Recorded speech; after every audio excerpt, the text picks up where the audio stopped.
அவுது பில்லாஹி மினஷ் ஷைத்தானிர் ரஜீம் பிஸ்மில்லாஹிர் ரஹ்மானிர் ரஹீம். அல்லாஹ்வின் அருள் கொண்டு அல் குர்ஆனின் ஒளி உங்கள் இதயங்களை பவளமாக மாற்றட்டும் இன்ஷா அல்லாஹ். நூருல் குர்ஆன் ஒஃபிஷியல் யூடியூப் சேனல் ஊடாக உங்களுக்கு சலாத்தை தெரிவித்துக் கொள்கின்றேன். அஸ்ஸலாமு அலைக்கும் வரஹ்மத்துல்லாஹி வபரகாத்துஹு. நிச்சயமாக என்னுடைய பதிவுகள் அனைத்தும் எனக்கே முதல் நினைவூட்டல். அல்லாஹ் சுப்ஹானஹு தஆலா நம்முடைய அனைத்து ஹலாலான தேவைகளையும் நிறைவேற்றுவானாக. ஆமீன்.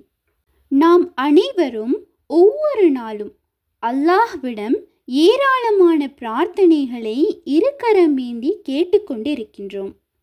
நமக்கு எத்தனையோ ஹலாலான தேவைகள் இருக்கின்றது, எவ்வளவோ கஷ்டங்கள் இருக்கின்றது. அத்தனை கஷ்டங்களையும் அல்லாஹ்விடம் நாங்கள் தொடர்ந்து கேட்டுக்கொண்டு இருப்போம். ஆனால் நம்முடைய துஆக்கள் அங்கீகரிக்கப்படாமல் இருக்கும். நமக்குள் சில நேரம் சந்தேகம் ஏற்படலாம். நம்முடைய துஆக்களை அல்லாஹ் செவிமடிக்கின்றானா என்ற கேள்வியும் நமக்குள் இருக்கலாம்.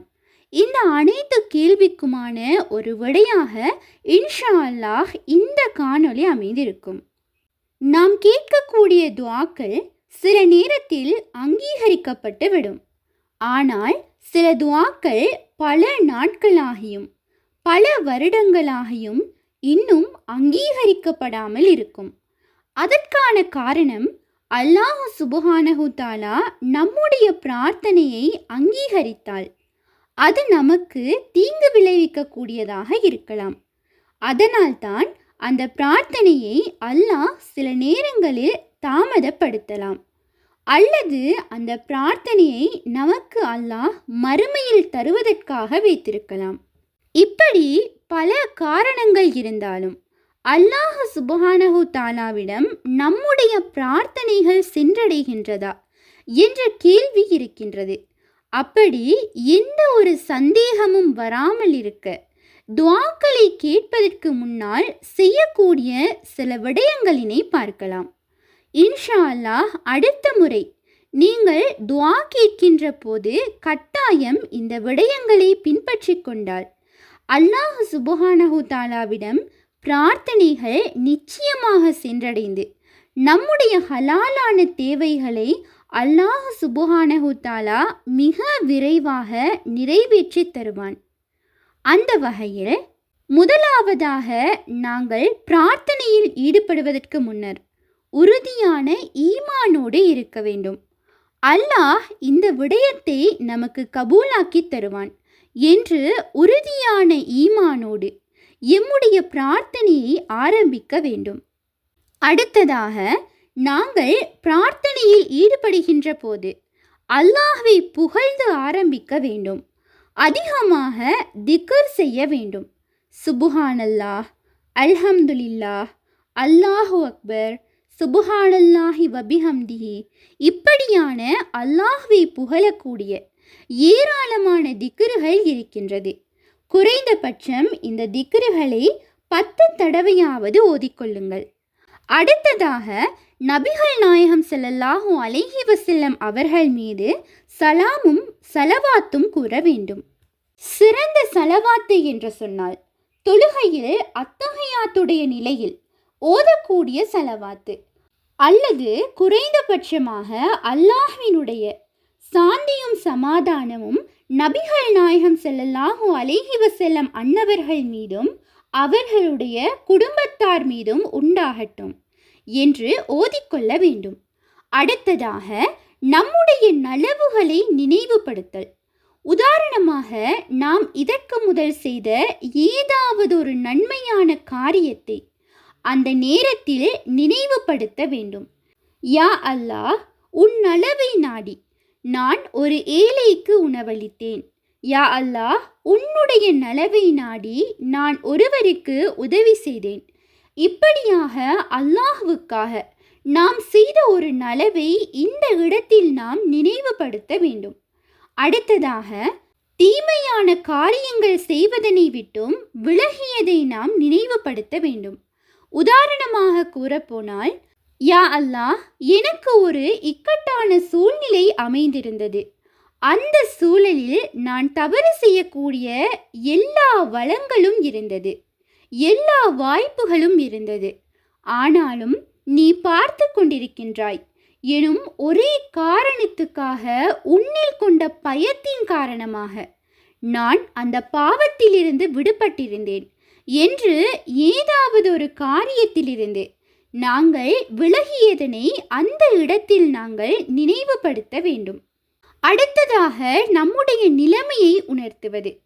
உதாரணமாக நபி மூசா அலைஹிஸ்ஸலாம் அன்னவர்கள் மிகுந்த கஷ்டத்துடனும் பசியோடும் எந்த விதமான உடை உணவு எதுவுமே இல்லாத கடினமான சூழ்நிலை இருந்தபோது அந்த கஷ்டமான நிலைமைகளை கூறி அல்லாஹ்விடம் உதவி கேட்டார்கள். அப்போது அவர்களுடைய துஆவை அல்லாஹ் ஏற்றுக்கொண்டான். அதே போல ஜக்கரியா அலைஹிஸ்ஸலாம் அன்னவர்கள், எனக்கு வயதாகிவிட்டது, எனக்கு குழந்தை பாக்கியம் இல்லை, அதற்காக எனக்கு ஒரு குழந்தையை கொடுத்து விடு யா அல்லாஹ் என்று கேட்கின்றார்கள். அல்லாஹ் சுப்ஹானஹு தஆலா அவர்களுடைய நிலைமையை உணர்ந்து அல்லாஹ் அவர்களுக்கு குழந்தை பாக்கியத்தை கொடுக்கின்றான். இப்படி நம்முடைய நிலைமை, கஷ்டமான சூழ்நிலையை உணர்ந்து நாங்கள் துஆ கேட்க வேண்டும். அடுத்ததாக அல்லாஹ்வினுடைய திருநாமங்களை கொண்டு அல்லாஹ்வை அழைத்து நாங்கள் துஆ கேட்க வேண்டும். உதாரணமாக யா அல்லாஹ், யா ரப்பனா, இப்படியான நிறைய விடயங்கள் இருக்கின்றது. அல்லாஹ்வினுடைய அழகிய திருநாமங்களான அஸ்மாஉல் ஹுஸ்னாவில் 99 திருநாமங்கள் அல்லாஹ்வுக்கு இருக்கின்றது. இன்ஷா அல்லாஹ் அவனுடைய அழகு திருநாமங்களை கொண்டு அவனை அழைத்து பிரார்த்தனை செய்யுங்கள். நாம் அல்லாஹ்வை அழைப்பதனை அல்லாஹ் மிகவும் விரும்புகின்றான். எனவே அல்லாஹ்வை அழைத்து பிரார்த்தனை செய்யுங்கள். அடுத்ததாக ஒரு நியத்தை கொண்டு ஒரு பிரார்த்தனையை கேட்க வேண்டும். அல்லாஹ் எந்த விதமான தேவைகளும் அற்றவனாக இருக்கின்றான். ஆனாலும் கூட நாங்கள் செய்யக்கூடிய சிறிய சிறிய நலவுகளை அல்லாஹ் மிகவும் விரும்பக்கூடியவனாக இருக்கின்றான். அதற்காக வேண்டி யா அல்லாஹ், இந்த காரியத்தை நீ நிறைவேற்றி தந்தால் உனக்காக நான் 2 ரக்காத் சுன்னத்தான தொழுகையை நிறைவேற்றுவேன். யா அல்லாஹ், உனக்காக நான் நோன்பு நோட்பேன். இப்படியாக அல்லாஹ்விடம் நியத்து வைக்க வேண்டும். அல்லாஹ் எந்த விதமான தேவைகளும் அற்றவனாக இருந்தாலும் அவனுக்காக வேண்டி நாங்கள் சில நல்ல காரியங்களை செய்கின்ற போது அல்லாஹ் அவற்றை நேசிக்கின்றான்.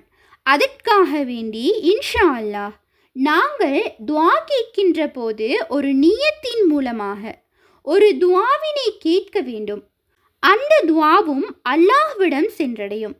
இறுதியாக அல்லாஹ்வுக்கு நன்றி செலுத்துதல். நன்றி என்று சொல்கின்ற போது அல்லாஹ் சுப்ஹானஹு தஆலா நாம் இதற்கு முன் கேட்ட ஒரு பிரார்த்தனையை அங்கீகரித்திருப்பான், அல்லது நமக்கு ஆரோக்கியமான ஒரு வாழ்க்கையை கொடுத்திருப்பான், அல்லது நமக்கு செல்வத்தை கொடுத்திருப்பான். பிறருக்கு கிடைக்காத சில விடயங்களை அல்லாஹ் சுப்ஹானஹு தஆலா நமக்கு கொடுத்திருப்பான். நாம் உடல் நலத்தோடும் ஆரோக்கியத்தோடும் நல்ல பணவளத்தோடும் ஏதோ ஒரு விடயத்தில் நிறைவாக நாங்கள் வாழ்கின்றமேயானால் இன்ஷா அல்லாஹ் அதற்காக அல்லாஹ்வுக்கு முதலில் நாங்கள் நன்றி கூற வேண்டும்.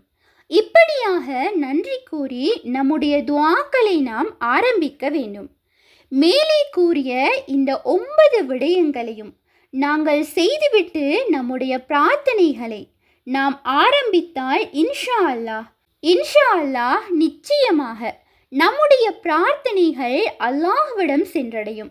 எப்போதுமே நாங்கள் அல்லாஹ்விடம் சென்று அந்த துஆக்களை நாம் கேட்கின்ற போது எப்போதுமே நாங்கள் அவசரப்படக்கூடாது.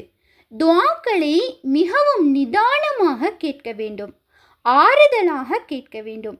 மேலே சொல்லக்கூடிய 9 விடயங்களை முதலில் நிதானமாக செய்துவிட்டு அதன் பின்னர் நம்முடைய பிரார்த்தனைகள் தேவைகள் எதுவோ அவற்றினையெல்லாம் படிப்படியாக நிதானமாக கேட்டால் அல்லாஹ் சுப்ஹானஹு தஆலா நிச்சயமாக அவற்றை நிறைவேற்றி தருவான். எனவே இன்ஷா அல்லாஹ் மேலே சொல்லப்பட்ட விடயங்களை செய்து நம்முடைய பிரார்த்தனைகளை நாங்கள் கேட்டுக்கொள்வோமாக இன்ஷா அல்லாஹ். மேலும் நம் ஒவ்வொருவருடைய ஹலாலான ஹாஜத்துகளையும் வல்ல ரஹ்மான் நிறைவேற்றி தருவானாக. ஆமீன். உண்மையான அறிவை தேடும் வழி அல் குர்ஆனாகும். உங்கள் ஆதரவுகளுக்கு ஜஸாக்குமுல்லாஹ் ஹைரன். தொடர்ந்தும் எம்முடன் பயணியுங்கள். அஸ்ஸலாமு அலைக்கும் வரஹ்மத்துல்லாஹி வபரகாத்துஹு.